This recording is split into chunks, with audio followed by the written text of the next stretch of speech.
Hey guys, I'm up here in Brookville, right on Georgia Avenue. And if you've ever driven up here with your parents, you may have seen this sign.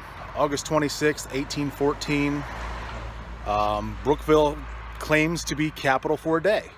And I'm going to tell you guys a little bit why that is. Okay, so walk with me while I tell you guys this story.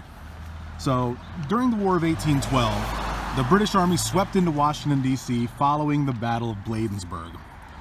President James Madison and his wife, First Lady Dolly Madison, had to flee the White House.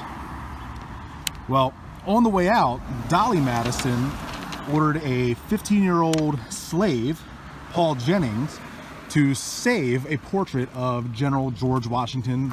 Of course, you know him as the first president of the United States of America.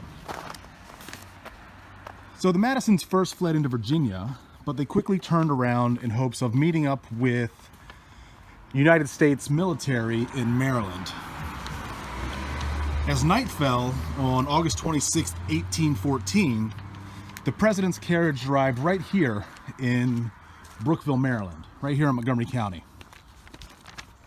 Okay, and this next part of the story is disputed. There's not a ton of evidence behind it, but it's a little more fun than maybe some other stories. So I'll go ahead and tell you this part and, believe what you care to believe.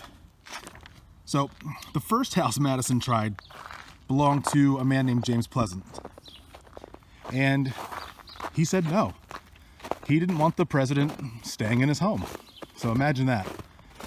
The President of the United States comes, knocks on the door with his entourage, looking for a place to stay. The country's at war, and you're just like, nope. So off to the next house. Next, they moved to the home of Richard Thomas, and it said that he too denied the Madisons refuge. Now, this wasn't just a simple no. Thomas is said to have been a Federalist, and he had some hard feelings about Madison and the involvement in the war. So, no go there.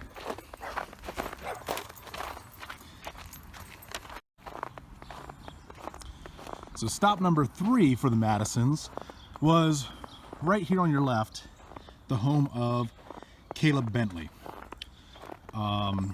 They and their officers stayed there for the night. And Bentley's wife is quoted as saying they are against the war.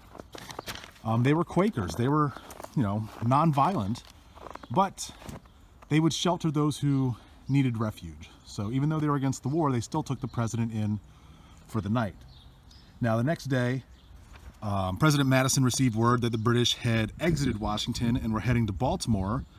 So Madison thanked his host and headed back to Washington. But for one day, this was essentially the White House, right here, just off Georgia Avenue in Brookville, Maryland.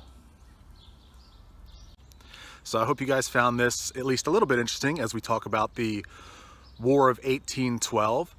Not the most significant war in American history, but there's definitely some local flavor to it. So I hope you guys enjoyed this.